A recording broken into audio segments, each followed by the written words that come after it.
Hi, and welcome back to Pittman's Pumpkin Patch, Pittman's Garden Patch. It is October 27th, 2013, and it's been about a little bit more than a month, maybe a month and a half since I last did an update. And I wanted to just kind of show you what's been going on, or should I say growing on.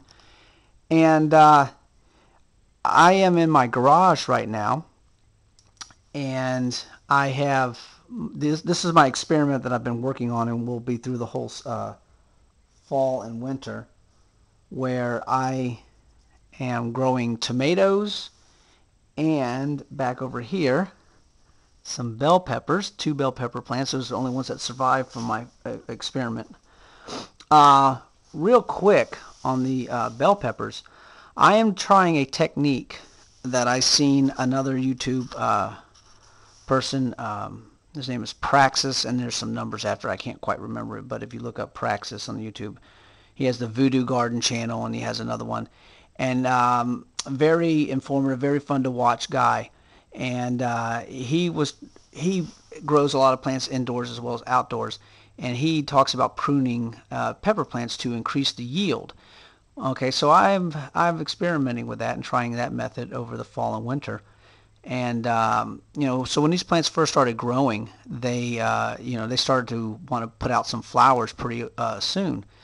And I know with his method, he's like, well, after you get the first maybe couple sets of leaves, you want to cut off the tip, the growing tip, off the main stem. And what that does is it forces, I don't know if I can get in here in the lighting, what it does is it forces these lateral shoots to grow out, and that's what's going to cause your your pepper plants to be more bushier, to be lower to the ground and be more bushy, instead of having a tall, gangly looking pepper plant that's eventually going to tip over if you don't stake it. And you'll get some pepper plants that way, but I mean, this is supposed to increase your yield and keep a healthier, lower bush type kind of bell pepper plant. And and exactly what he said was going to happen did happen. I snipped off the top, and it seems extreme. It seems kind of hard to do, but I did it. And lo and behold, not more than 4 or 5 days later, these shoots started growing, and they're doing really well. I mean, I have very healthy. These 2 bell pepper plants right here are very healthy, and all this stuff on the top here and back here, this is all new growth. Maybe about a week or 2 old. And here are the very first leaves here. You can see how they're a little bit darker green and bigger in size, of course. Okay, so I'm going to continue that throughout the season. I'll update you.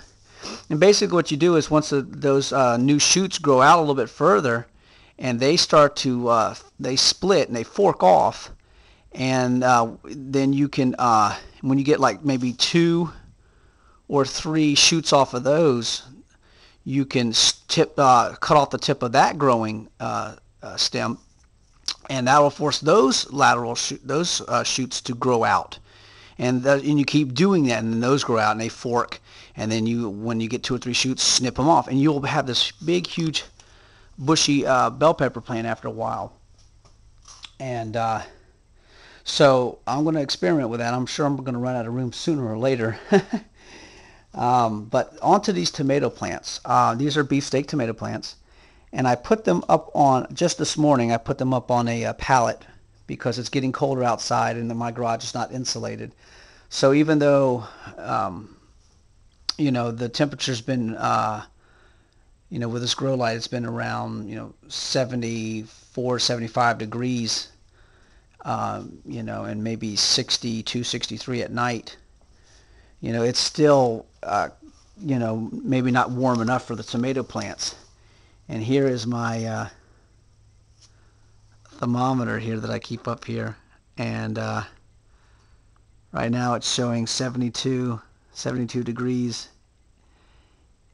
here under the grow light and 60 degrees outside.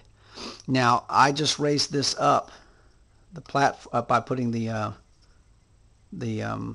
pallet in here. So Give it a little, about another hour or so, and those going to warm up even more. What I have here in this measuring cup, I put a little bit of, I have some Miracle Grow, for liquid fertilizer still left. So, I took off some of the suckers, and I'm experimenting with that, trying to grow new roots and see if I can grow a new plant, just kind of experimenting. And I wanted to show you, this is the one that's been in here, if I can get it to break free of this other one. Well, I'll just show both, it's easier. This one right here, you can see, oops, excuse me, you can see all these little white, little prickly things right here that are growing all over this stem. And that's the new roots from that sucker. So, I plan to, just to see, experiment with it and see what I get and all that kind of stuff. So, we'll see how that all goes down over time. And I just added a new plant in there this morning just to see. And I wanted to show you, I have a friend here, and that's been, somehow when the garage door was open one day, he decided to sneak on in. You see that little green little tree frog right down there at the bottom of the bucket? Yeah, he's been in here. He gave me a little bit of a startle one night. I wasn't expecting a frog to be on my tomato plants, but there he was. And, I'm going to let him stay. He wants to come out and feed on any bugs or whatever, by all means. Bon appetit, my friend. And here I am growing some spinach. You see the first spinach sprout right there. That's come up. And I'm trying to grow some more spinach over here. I haven't had much luck getting them to germinate outside, or at least getting them to grow. They're supposed to be a cool weather crop, most spinach is. And so I'm not having a whole lot of luck with that right now. So that's why I'm trying growing them inside, and I'll transplant outside. But my tomato plants, most are doing fine. Most have put on some fruit and everything earlier on when I was able to keep them outside when it was warm enough. So I haven't had any more flowering going on, and some people might say, well, you got to change the bulbs on your grow lights. You can't just have the high K, the 6500K bulbs. You got to switch some of them out, put some lower 3000K bulbs in to give you the red light for flowering. Well, I don't know. I mean, again, going back to Praxis on the YouTube channel, he grows his stuff and he doesn't change any of those kind of lights out like that, those bulbs. He says he's always had the high K bulbs and everything, and he's never had a problem with his plants flowering. So we'll see. I think maybe what's going on is that these tomato plants are just saying, hey, I got enough fruit on right now. This is all I can handle right now. I can't produce any more for you. If I was out there in the wide open raised garden bed and everything, where I have more space for my roots to grow out, then yeah, I'd probably produce more. But right now, I've just been taking off some of the suckers, leaving a couple on and everything. But I got a decent amount of fruit in here, small to medium size tomato plants. Again, just an experiment to see if I can get some fresh tomatoes in the fall and winter time. And I'm waiting for them to start getting that shiny, translucent color to let me know that they're starting to get ready to turn. It seems like it's taking a long time. So I put them up on the pallets to get them a little closer to the light, the grow light, to give them a little extra heat. Because if I'm not mistaken, tomato plants need lots of heat to get them to turn and everything, to get them to ripen up. So that's my plan here to do that. So that's my tomato plants and everything. I'm going to just kind of spray them down here a little while or whatever with some baking soda, or maybe this evening with some baking soda water, and also some neem oil, just to just to give them some protection against any bugs. I have found a little bit of aphids out here in my inspection, not so much on the tomato plants, but I found them on my pepper plants a couple times. Some like a green grape color aphids. Not too many of them, but I've just kind of squashed them. So, all right, I'm going to take you out to my garden out back and show you what's growing on out there. Come on with me.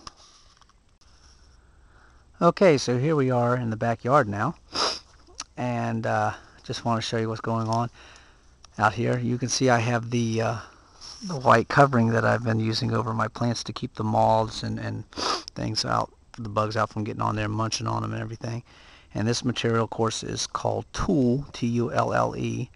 It's the same material that they use to make wedding veils out of and everything. And in this bed right here, you see I have some black-seeded Simpson lettuce doing very, very well. And I have right here a red sail lettuce, and that's been doing very well too. Very purple in color right here in the middle, a little bit less purple on the outside leaves.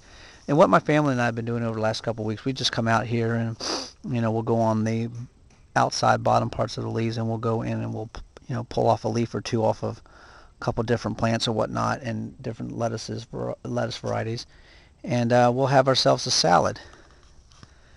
So trying to eat healthy, trying to eat fresh and everything, and I of course love gardening. That's why I'm doing all this. Over here on this bed right here,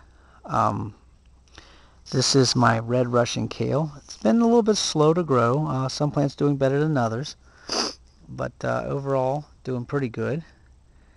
And so this variety has purple veins and everything going through it and everything, which is I guess why they call it a red Russian kale. And there's also a white Russian kale variety. I'm not growing that currently, but so that's going on there. Right here I have some dinosaur kale, and this is dinosaur kale, from what I understand, is one of the most high density nutrient plants on the earth.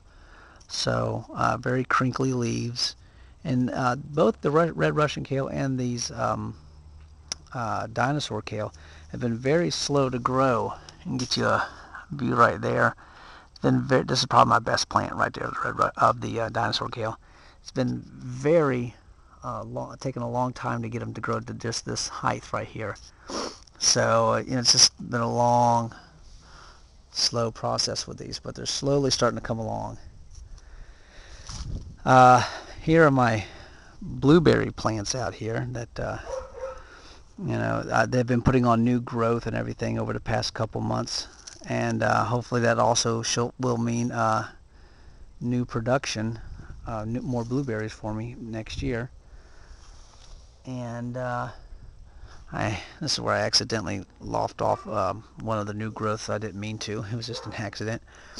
I've been lowering the pH on the soil, because I found it was up to like 6.2, and it should be closer to 4.5 to 5 range on the pH scale, and that explains why I didn't get much blueberry production last year.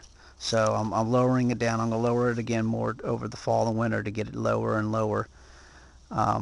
But it's been putting on new growth for me, so I'm looking forward to next year and hopefully having a better harvest than I did last year. And I also just kind of wanted to show you these two blueberry bushes right here. These are sweethearts, and they produce a small fall harvest for you, as well as what it'll do back in late spring into early summer. And so you can see some of the flowers on there. And I did want to show you, I believe I saw right here, hopefully you can see that in the camera, there are some small little blueberries that appear to have been have gotten pollinated. So, and it looks like yeah, so it looks like that's going to be pretty good. Let's just see what happens, and you know, we'll go from there. All right, over to the next bed here. Now these have been slow going at first for a while here. This is I have Georgia hybrid collard plants in here, and I also have a little bit of red sail lettuce, and I have some Paris Island romaine lettuce. Now the Paris Island romaine lettuce in here, like this one right here, has not done very well in this bed. But the collard greens are slowly starting to take off now. I'm finally starting to get some good growth on these. I think now that the weather's cooled down a little bit further, they're now starting to really take off. So, And I've had a little bit of bugs eating on them and everything. I just come out here and hit it with a shot of BT, which is organic, and of course, and that's taking care of my bug problems. And I came out last night and hit it again just to be sure. I don't want all this hard work and time to go down to waste because some worm caterpillar got a hold of it, or a tomato hornworm. Over in this bed, I have some Chinese cabbage, and you can see right down in there, getting a nice loose head starting to form inside of there. And some of these, the rest of these are cabbages in here. Those three up there near the top, those are drumhead cabbages I just recently transplanted out here about maybe a week ago. So it's going to take a little while, I think, for them. Again, here's some romaine lettuce, Paris Island romaine lettuce, not doing very good in this bed either. I have some Savoy cabbage that is doing real nice. I got maybe about 4 or 5 that are doing really good. This one right here, that's a Jersey Wakefield. That's probably my best Jersey Wakefield. The other ones are kind of puny and small, not doing a whole lot. But that Jersey Wakefield looks like it's going to produce for me. So hopefully that will do just fine. So again, let me show you another one of these Chinese cabbages. These have done really good for me. I'm very impressed with those. I mean, just look at the head down in there, starting to form in here. And so these are doing really well. Of course, this is my flower bed out here. just let nature do its course. I got a couple blueberry plants hiding in there, and those are nasturtiums. The yellow ones right there. The ones further back are some marigolds and stuff like that. And I have a tansy plant in there too. At least I think I do. Yeah, I know I do. But the nasturtiums have outgrown their container, the raised bed, and are growing kind of like what a pumpkin does. They got vines. I got a couple vines going up the trellis. I got vines out here on the ground. You see right down there coming from it. Got a vine leading out over there, and it's already grown to the other side of the bed too. All from one little small plant. All of that is just one plant. So be careful with nasturtiums, will you? Over here, this is probably my pride and joy right now in this bed. This is all Pac-Man broccoli, and this is also, there's one or two red sail lettuce plants in here. There are Paris Island romaine lettuce, and there's also Bonnie hybrid cabbage in there too. And let me tell you, this bed is doing the best. I mean, I've never seen my broccoli grow like this. This is like my second time growing broccoli, so not a whole lot of history there for me. But this is really growing great. Let me try to get down to ground level. And you can even see, I mean, you saw what I just showed you about the Paris Island lettuce and the other beds. Puny, small. I mean, look at inside there. That's the same Paris Island stuff right here, right there, all buried back in there. There's some more plants in there too, and they're doing so much better in this bed. And the broccoli, Pac-Man broccoli, look at it. Here's the bed right there, going all the way up there, and just extremely healthy. Maybe give you a top view. Just no heads have formed yet, but there's plenty of time. And this is just doing extremely well. And I'll explain in just a minute why I think that is. I'm going to go over here and show you, get inside. I'm going to climb inside of the bed here. Don't do that. Some people say, it's okay. It's okay. I've taken most of the compost that was here and put it all down there to raise that side up, because it's settled down over the season of summer. And so look at this.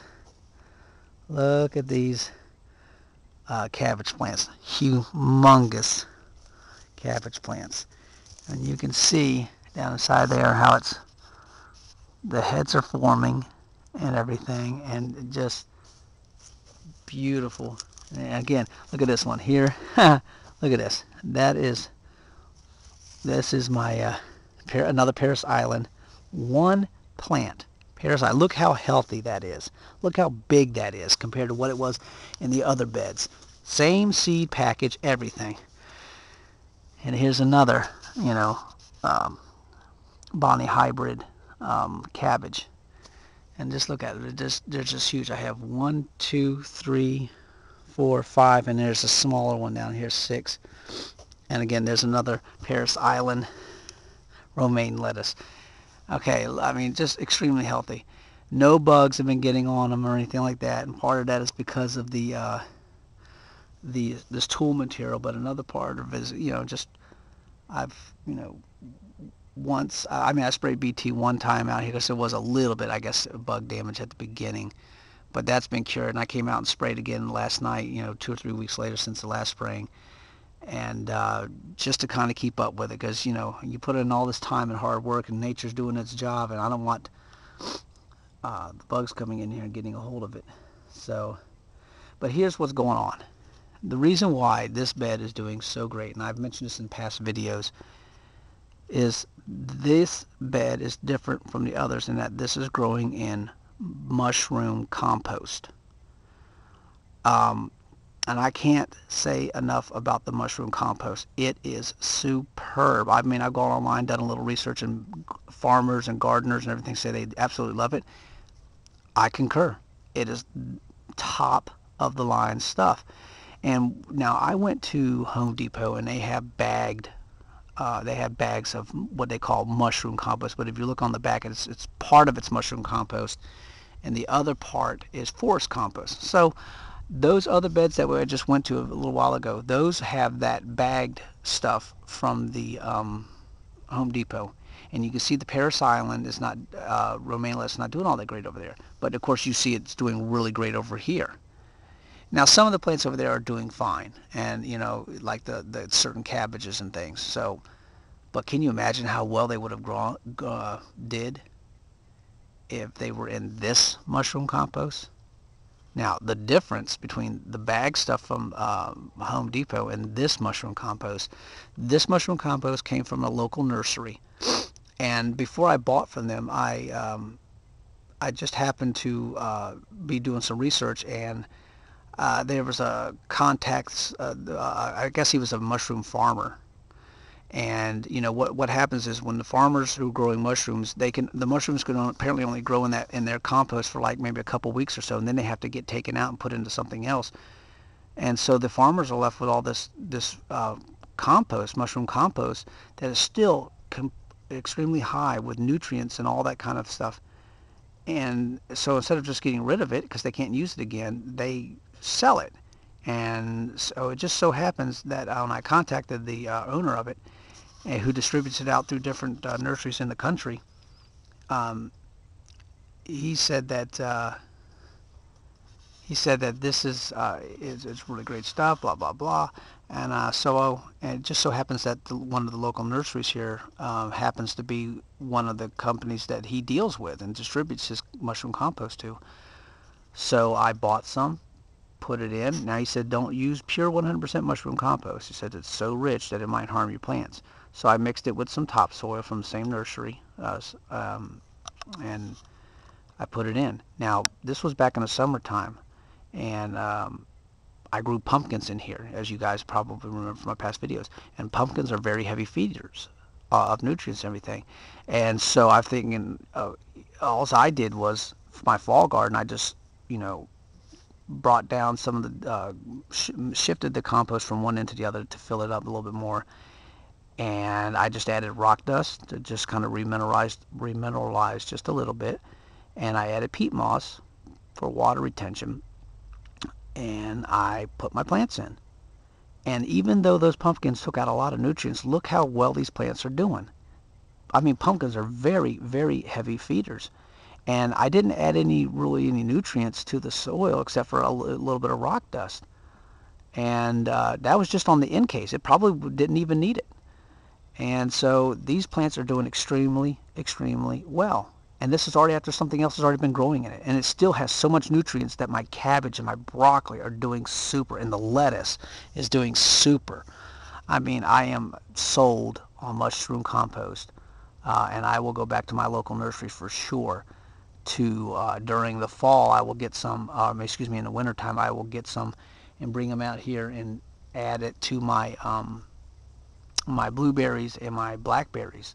Because, if that's works for these cabbage and broccoli, it's going to work for everything. So I'm going to uproot my plants during the wintertime when they're dormant and add in some mushroom compost and mix it in and top off these smart pots that I have here. And so here we are looking at the blackberries. I mean, these are blackberry plants that have been putting on new growth here in the last month or so. And some of these are putting on some lateral shoots that they got coming off of here. Okay, so those are doing pretty good. And so look at this. There's a lateral shoot coming off of here, going all the way back in there. So these things have been putting on more growth, and you can see them all the way down there. And so they're doing really well. And so just wanted to give you an update on all the stuff going on. So from Pittmans pumpkin patch, Pittmans garden patch, I'm signing off, and I'll keep you updated. If you have any questions, just let me know. Bye.